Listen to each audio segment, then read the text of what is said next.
So, Jay, I want to start off by telling you that I miss you and I love you. And I know you're going to see this because I don't know if it's because you're interested still or you're worried or what you are, but I know that you still are looking at my Facebook sometimes, and I know you open my Snapchats. There's no doubt about that. I can see that you do that. And I'm hoping you open my emails because, I know we've been there with your puppeteer, holding them hostage and opening them and reading them and seeing what we say to each other. But, here it goes. I know we had a fallout, and I know that you are mature and you have a solid head on your shoulders and what you're doing isn't right. But whatever has poisoned your mind to think that what you're doing is right is just really such a shame. And it's not the Jay that I fell in love with 6 years ago. And I know you think that a vague email not really telling me what was going on, not even actually saying we're done, we're over, or anything to that tune, is supposed to be assumed as a breakup letter, and everything else that you had said, which is really nothing because it was very vague. And I don't know if you think that I'm supposed to assume that that's a breakup letter, but it's not. And I don't know if you think that ignoring me for the last, well, what would it be? I guess it would be like 14 days, is going to help the situation. I don't know if you think ignoring me for that long is going to make me just stop asking questions, but it's not. And honestly, I've offered you your things, I've offered you your money, and by the way, it's our money because it was a joint bank account. I don't know if you think that ignoring me is gonna get any of that back for free or something. Like, yeah, I want to give it back to you, I'm sure, as much as you want it back, and I'm not holding it hostage. I'm really not. I just think it's ridiculous that your friends think I should put it in a storage locker and pay for it because so that you can come and get it. But I'm offering it to you for free, and I have offered it with no conditions. Come get it. Don't talk to me about us. Just come get it and I will sit in silence. And I feel like I don't understand why I should pay for a storage locker, but your friends are a little bit whack. So I just want to know why you're not giving me any answers. Why are you ignoring me? Why did you delete and block me off Facebook? Why did you change your pictures? Why did you change your status? Why are you ignoring me? Why are you ignoring me? That's my biggest thing. If this was meant to be a breakup or an assumed breakup, why why why wouldn't you say it to me to my face? We've been dating for 6 years, and to anyone else who sees this, yeah, we dated since when we were 14. We started dating when we were 14 in grade 9, and we are now 20. And if anyone else has ever been in a relationship that long, from so young to, I don't know, the stage where you become a little wiser about life, then I guess you might understand the volumes of everything. But I just want to let you know that you are a smart and mature person, and you're wonderful, and you don't need your puppeteer to control your every move. You don't need a puppeteer at all. You are your own person. You are 20 years old. You can make your own decisions. You can decide your own path, and you sure as hell can break up with your girlfriend in person, especially one for such a long time. Like, You don't need someone to control you, and you don't need someone to tell you what happiness is, and you don't need someone to try and make you believe their version of happiness. And I give you all the props in the world. I give you so much applause for dealing with someone who has borderline personalities. I can't even deal with having it. I don't know how you dealt with it, but somehow you were able to see past it, and you loved me for who I was, and you saw past the sick, and I love you for it. I love you from the tips of your toes to the top of your head to like the edge of the universe, which there is no edge, so there you go. But I don't know. I don't know what else to say because I'm so floored by this whole situation. I didn't eat for 12 days, and it wasn't a protest. I was not protesting anything. I just was so torn about all of this that I was just not hungry, and I would try and eat and it would just come back up.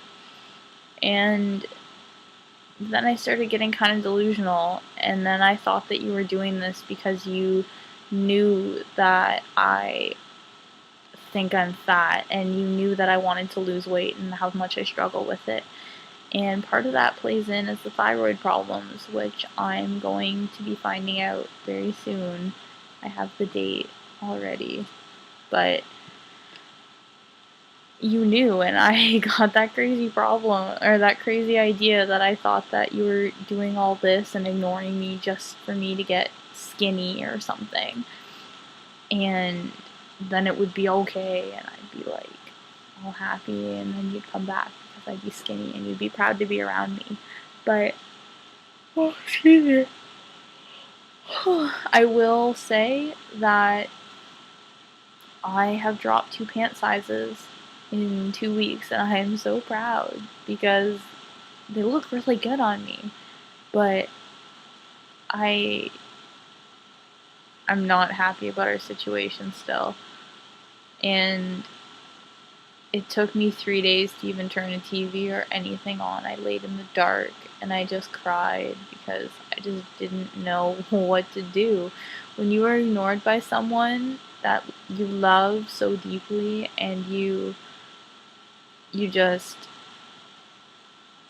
care so much about, and you know that there's nothing going on, and you know that their love is with you, and you know that their heart is in your hands, and you know that, and they know that your heart is in their hands. It hurts because it just hurts. And anyone who has gone through any kind of a major heartbreak totally knows that.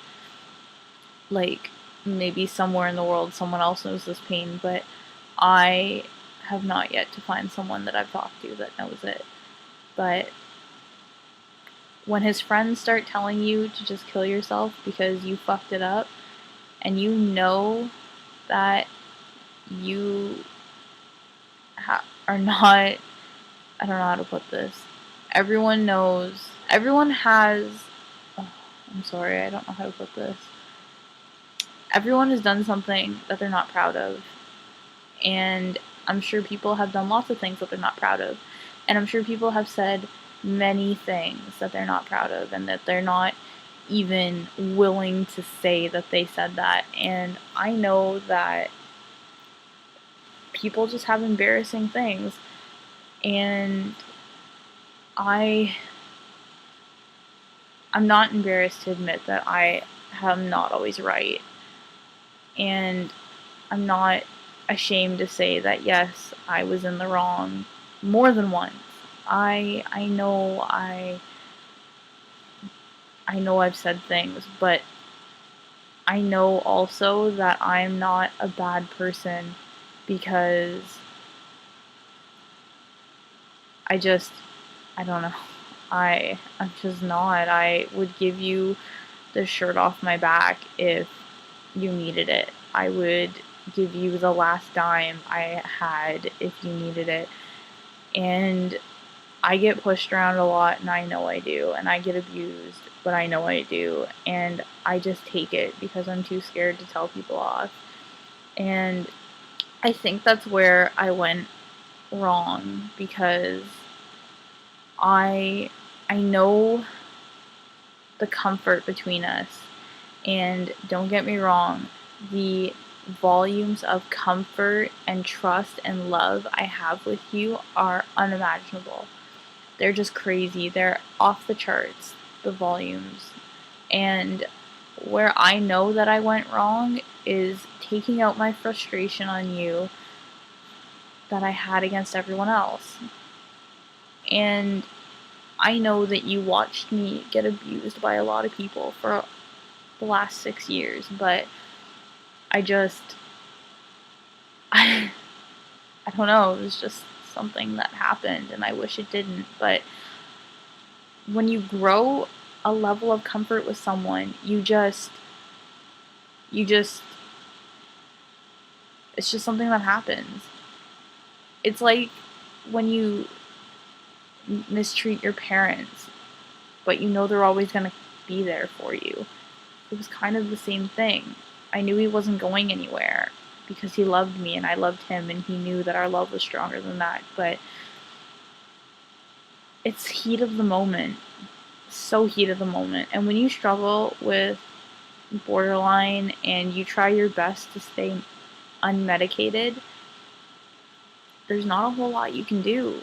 You just have to kind of ride it out until those feelings and everything just washes away.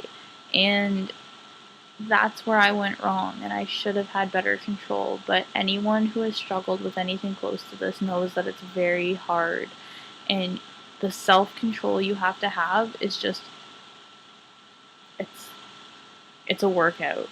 It's crazy, and I have done so many exercises to try and strengthen myself, basically, to keep those emotions intact. But there are just so many things at once that you can't channel them properly, and you channel them to the wrong places.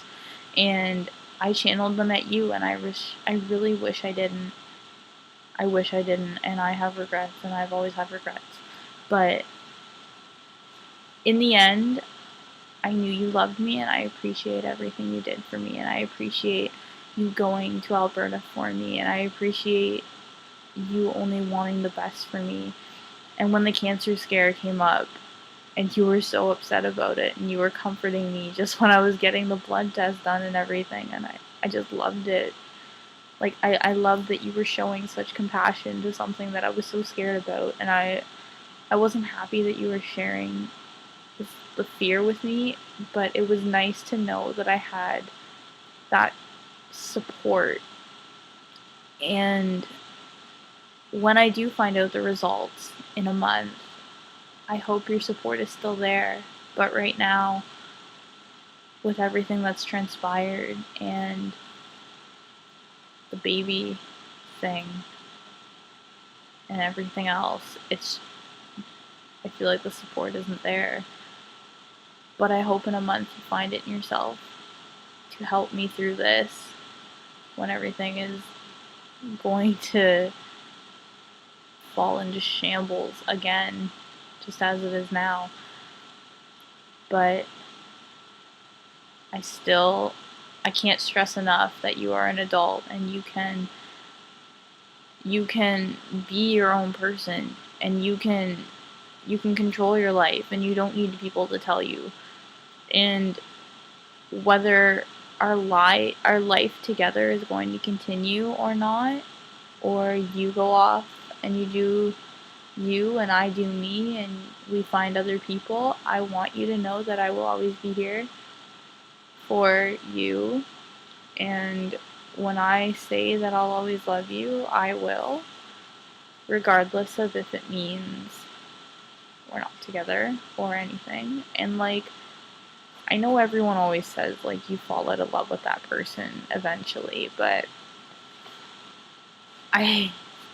if you're in my heart, you're never leaving. Like, you know just as well as I do that I still care so deeply for people that have since shut me out of their lives or have moved on with their life or moved away to other countries and stuff, and they're still there. And if they came to me with some kind of problem, I would be all over it, and I would be fighting for them, and I would be crying with them, and I would just be with them in all forms, just as if they were in my life every day. So just like my best friend. Like once you're in, you're in. It's like that, and I want you to know that that's going to be how it is for you, because you're sharing something so crazy and so roller coaster, and all the crazy things that we've overcome and we've trucked through and we've done together over the past 6 years. I just want you to know that you most definitely are in. And it's a shame that it turned into what it did, but there's not much I can do. There really isn't. But it's okay, and it's going to be okay, and I know it's going to be okay, but it's hard to believe right now. And I'm not mad. I'm frustrated because there are no answers, but I'm not mad. I cry a lot, and you know how hard-skinned I am. I don't cry for anything, but you have obviously pulled the right strings to make me cry. And I miss everything. I miss everything. I have so many regrets. I have so many regrets. I don't know. And now I don't even know what to say because I'm just lost in thought, but there's so much I wish I could just say to you, and I wish you would just reciprocate, and I wish you would answer me, and I wish anything. I wish everything would just go back to normal. And I wish I would have told you before that I was coming out, because I had that plane ticket booked for about a month before I was set to fly out, which would have been just a week shy of when everything went downhill and fell apart. I wish I had told you so that you knew and that we had something to look forward to, but I will honestly tell you, I booked it in secret because I was so excited to see the look on your face, because I knew everything was falling apart for you in Alberta, and I knew that your job was lost, and I knew that your truck was broken, and I knew that you were having a hard time finding everything. And I was so stoked to see the look on your face when I showed up in Alberta at your doorstep with nothing but hugs and love and smiles for you. And the day everything happened, I had just finished washing every piece of clothing I owned to bring with me. And I knew I was coming back about a month later, but I just wanted everything out there so that we could just start our life out there, and I would only be coming back for the doctor's appointments that I needed to. And of course the concerts. But I was so excited, and I was so stoked, and I had it all planned out, and all of my side job money I just kind of kept in a jar because I didn't want you to know that I was pulling money out, and that money that I was just hiding away was for the cabs and stuff that I would have to take to get to you from the airport, and I didn't know how much my baggage fees were going to be, and if I debit a baggage fee, it's going to come up like Air Canada, Terminal this, YYZ, stuff like that. And I didn't want you to know because I didn't want you to catch on. And my plan was to tell you that I was working an 8-hour shift, and I only work 4-hour shifts. And my plan was to just tell you I worked an 8, and I was going to be so mad, and this, that, and the other thing, and the whole process would have taken about 8 hours to get to you, and right when I was set to get off work, I would be showing up at your door. And I had it so planned out. I was just planning and planning and planning, and I was having fun with it. Like, it was like a game, and it was like, what else could I do? And I had my outfit planned out. Like, I actually had so much thought put into it, and I was even gonna buy shoes to go with it, and I was so excited. And that dress that you ordered me from Quicksilver, I was at the door every day watching for that damn Purolator truck because I wanted to wear that, but I had a backup outfit planned, and I was so happy, and I was so happy, and I was losing weight at the time, and I was happy to show you my new body because you hadn't seen me in like a month. And oh my god, I can ramble for days about how excited I was and all the plans that I had. And I was gonna bring Seer, my kitty, our kitty, and I had been taking her out in like a cage just to kind of get her used to being in a carrier so she wouldn't freak out. Like, obviously I can't take her up on a plane 3 times a day, but I was hoping that she'd at least be comfortable enough in the carrier to be okay with it. And I was preparing her, and I was trying to prepare myself, and I was out buying like melatonin and stuff just to make me sleep on the plane, and like thinking about like how I could cut that up and mix it with like stuff to keep me calm. Like, I had it all thought out, and I had it all packed, and I had everything done, and I was so excited. And then we had this fallout. But, you know,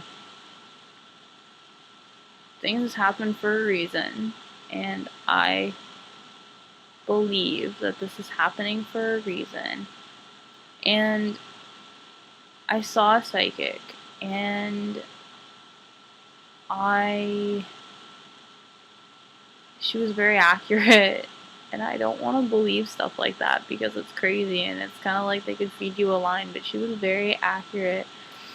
And some things that she said about us and you without me even asking, just from the vibe she got from my bracelet, were just unbelievable.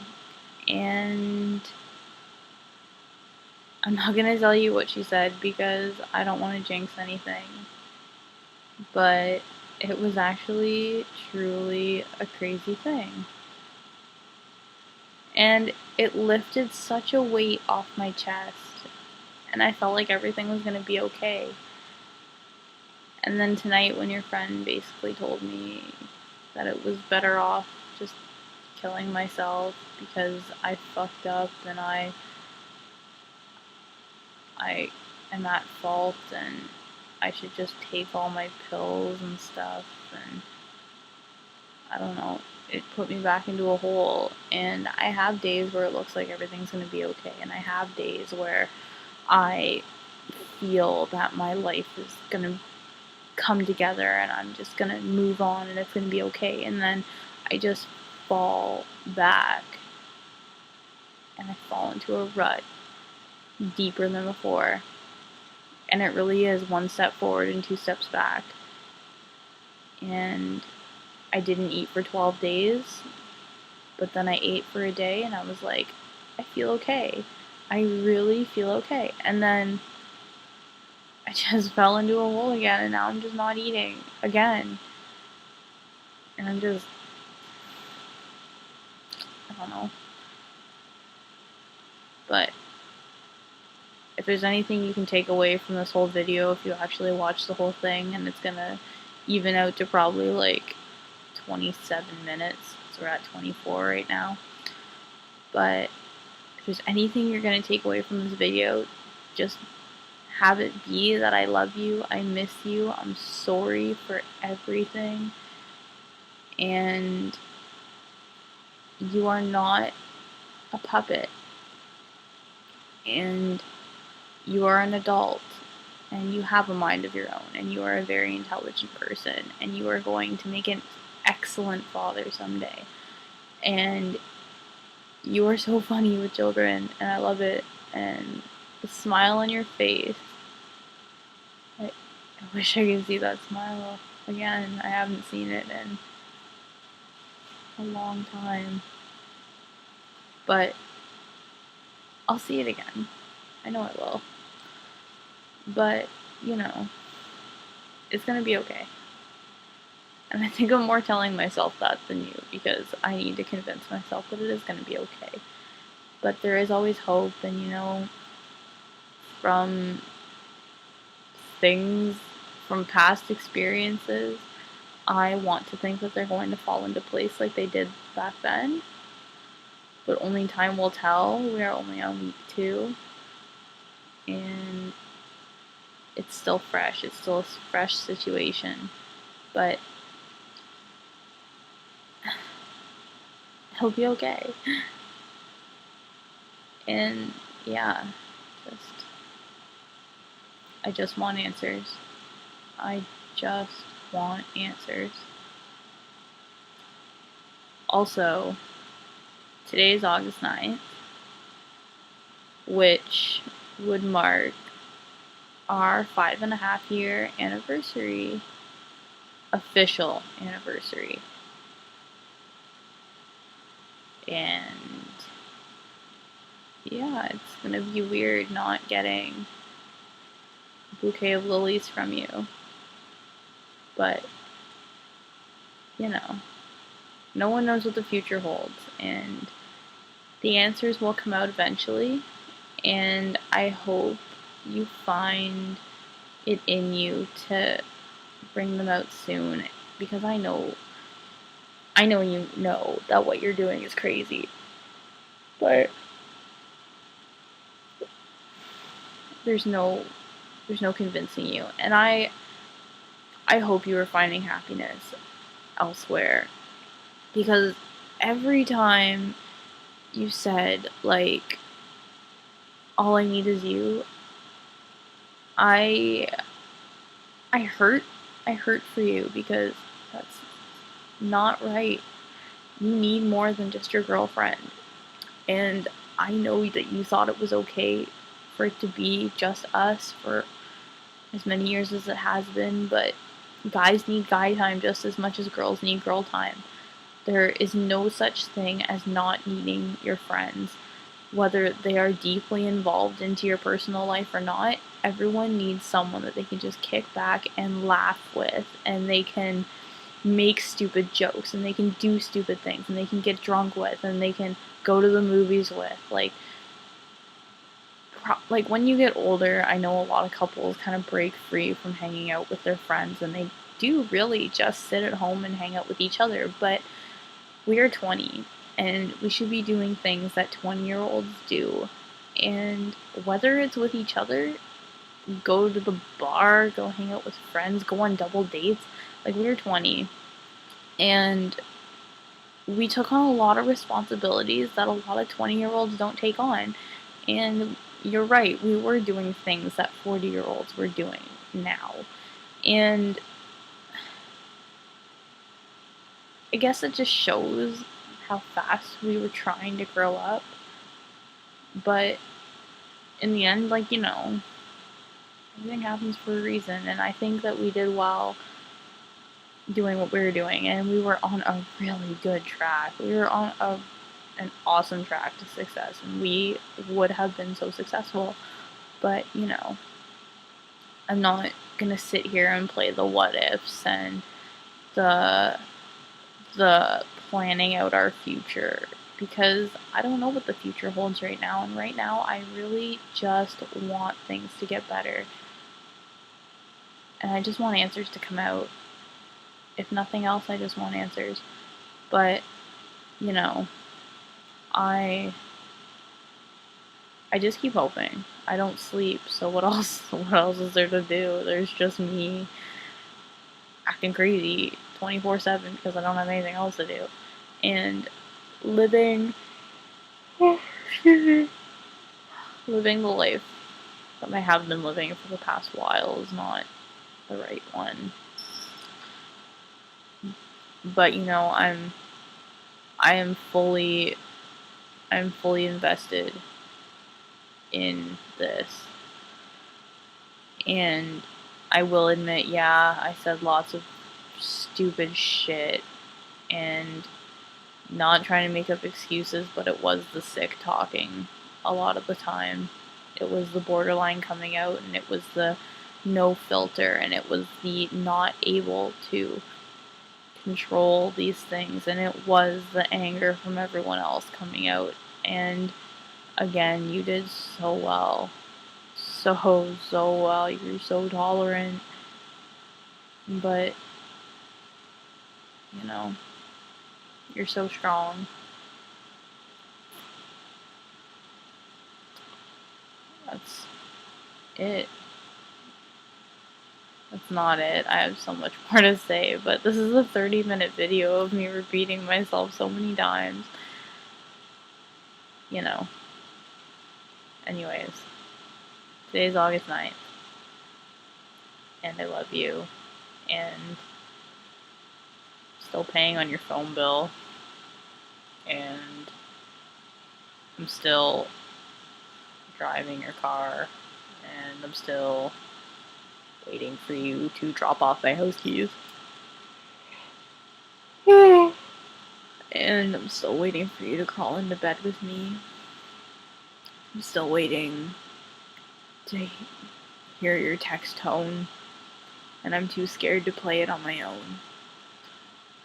And I honestly sit back and I just kind of, I look at the situation and I'm like, wow.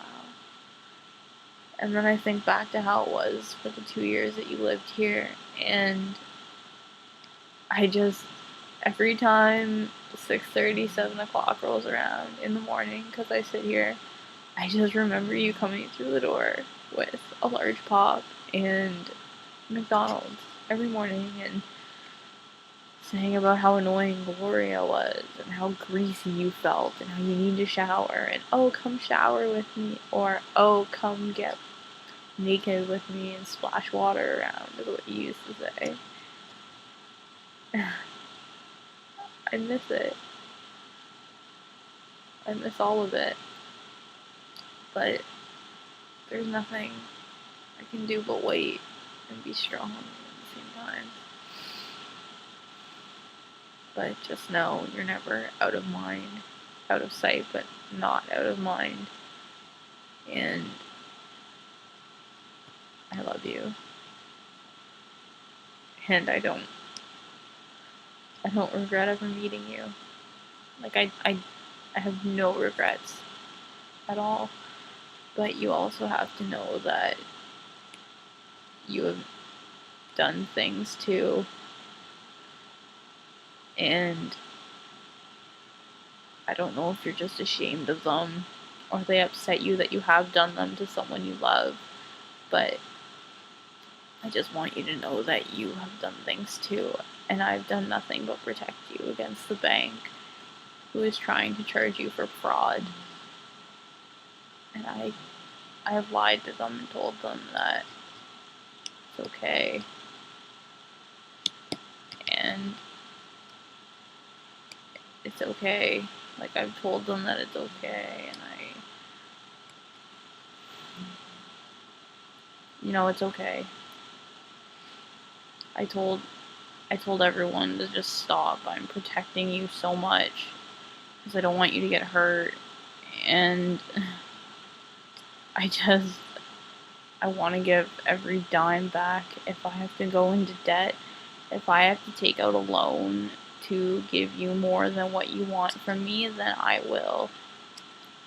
I'm not saying I want to buy back your love, but if you are willing to talk to me and you want me to give you $10,000, then oh my god, I am all over that, and I will do that, and I will get $10,000 for you.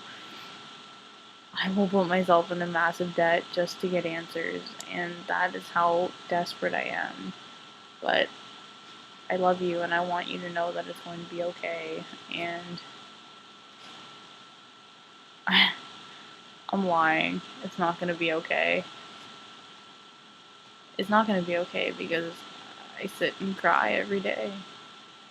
And after 2 weeks, you'd think that I could find a day that I wasn't going to cry. And it's not, but I sit here and I beat myself up, and I call myself worthless, and I say how useless I am, and I go on about how crazy I am. I go on, excuse me, about how bad of a person I am, and I sit here and I beat myself up for hours and hours and hours. And I know I'm not a bad person. And you've always told me I'm not a bad person. You've always told me I'm beautiful, and you've always told me that I'm perfect. But I know I'm not perfect. I know that I do things that I shouldn't. But who hasn't? Who hasn't? And you have said things that I'm sure you're not proud of, and that I'm sure you wish you could take back. But I myself know that I am not totally blameless, but neither are you. And I don't hate you for it. But, you know, if this gets any longer, I'm sure you're not going to watch it. And you know you're probably not going to watch it all anyways. But just know that I love you. And I miss you. And I hope you're ready to talk soon. I've been ready to talk for a long time. But when you find it in you to talk, I will be here with open arms. And I know you've been kicked out once. Leopards don't change their spots. You'll be kicked out again. And I just want you to know that my door is open for you and my arms. And you should never have to feel like you are unwanted or unloved. Because you are, by a lot of people. And I hope you're finding your happiness. Because as much as you tell me that I am your happiness, you need other things in life. But, you know,